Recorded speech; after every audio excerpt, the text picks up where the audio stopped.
my impression of Arbu was that it's been a little bit memed out of proportion. Like when I actually read through it, it was just like, this is a lot. This is much less egregious than I was hyped up for.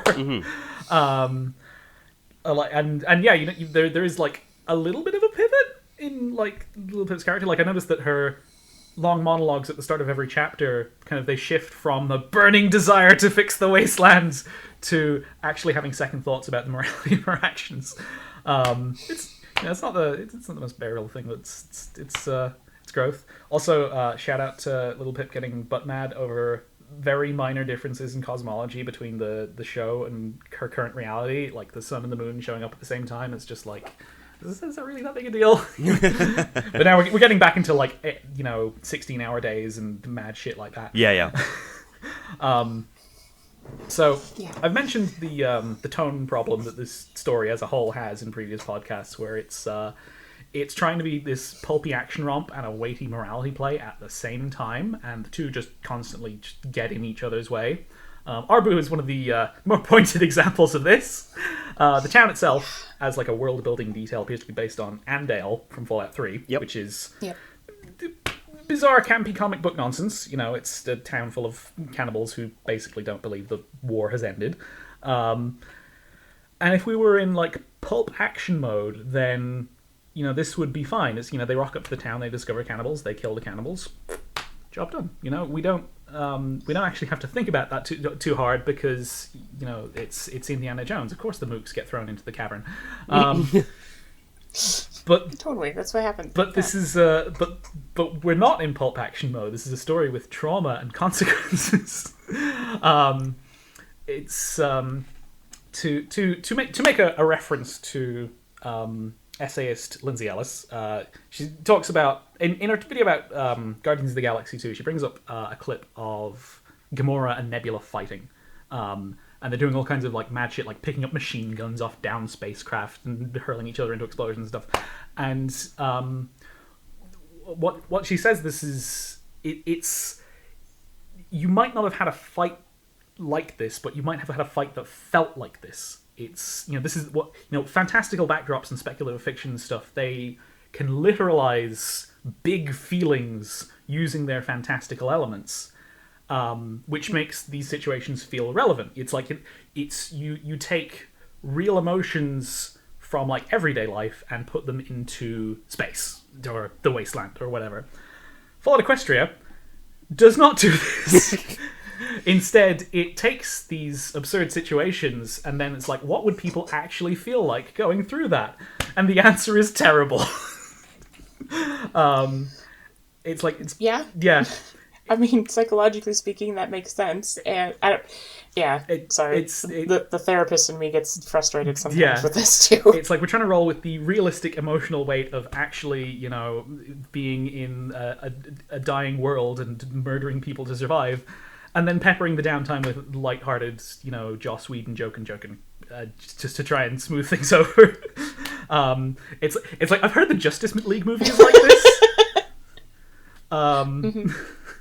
It's I haven't another note here that I won't read out, but yeah, it's odd tone wise, and it just kind of creates problems for itself that it wouldn't have if the tone had been put together a little more carefully. Yeah, well, and I think again, like like you said, and I'm trying to not go into like my extremely long-winded rants about people writing like pieces of fiction where they again, it's the tone issue of we're trying to put this very pulpy action thing overlaid with like the morality play and thinking I understand how psychology works, and then very quickly realizing they have no idea how psychology works. And so it's one of those things that, yeah, again, that's the big problem is that this is one of those moments that, like, I mean, oh God, like, I feel like this is like, it's like one of those things where it would be like kind of probably how it would have felt to like be some, like, random jackass wandering into, like, the Abu Ghraib prison and then suddenly finding your best friends being a dick to everybody. And you're like, what? That's going to have a lot more lasting consequences than what it does, where, like, everybody at the end, like, you know, fucking Steel Hooves is like, good job, kid. You're just as shitty as the rest of us.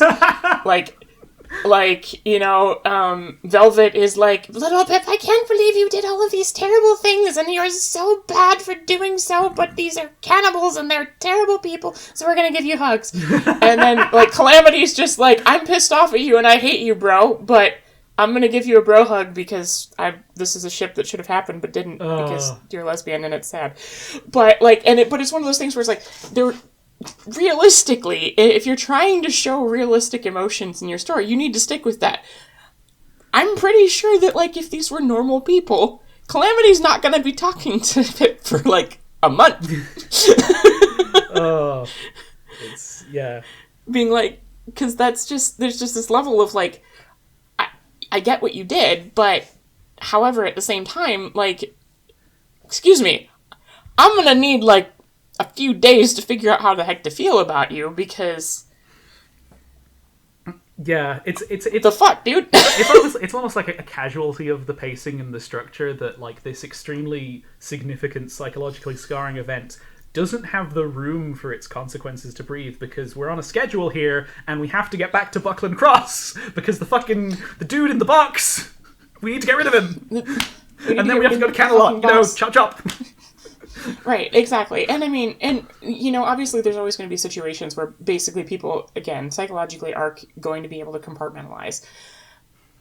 However, like, I mean, God, could you not have at least, like, after this, like, you know, okay, I mean, the only person that in the party that actually seems to have been affected by this, honestly, is Velvet, because she keeps disappearing into the thing.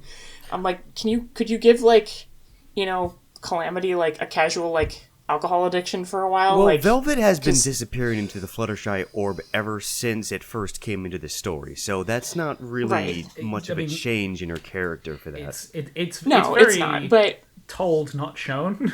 Yeah. Just because it's like it comes up again once later, and then it's like we see her, like, Pip give her shit for, like, taking out the orb on the way to Camelot, and then she has her little episode in the stage, and then that's about it.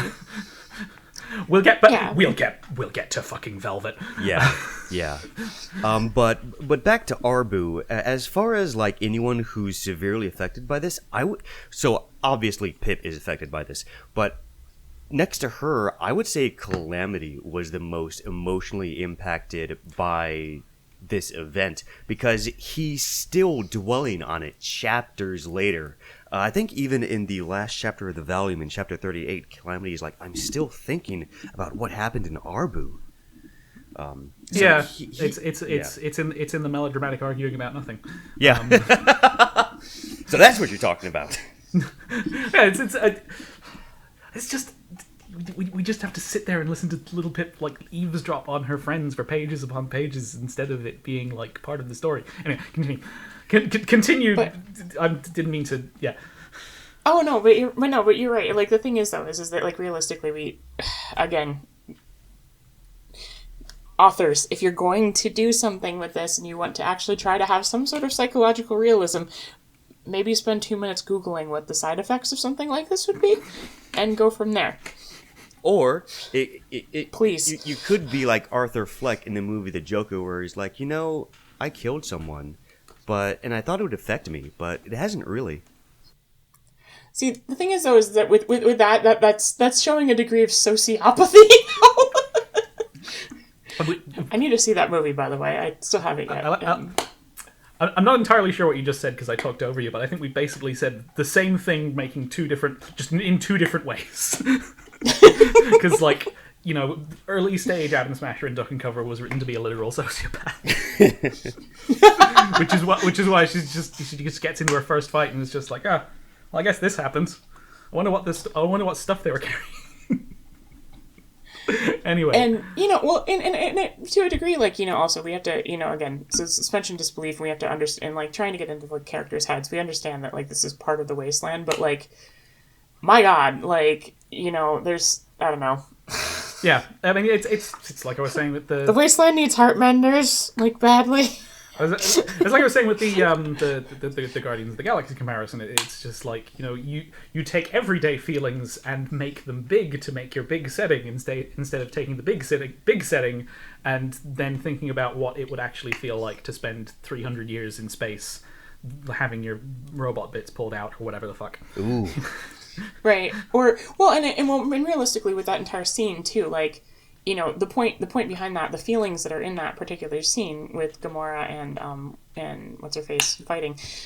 My brain just Nebula. lost. I'm like, Amy Pond. No, not Amy Pond. Nebula. Let's just stick with Amy Pond. Yeah, we'll say that. Yeah, with Gamora and Amy Pond fighting. Actual Amy Pond from Doctor Who. Yes. But, you know, basically what the thing is that the feelings there are the feelings of a fight that you have with a sibling. And so, yeah, as opposed to, like, I'm fairly certain that most of us haven't gone around and, you know, massacred cannibal populations, even in Fallout 3. It was kind of less of a, like, impactful thing and more of, like, well, you guys are dicks. Do you have any cool shit in your basement? Yeah.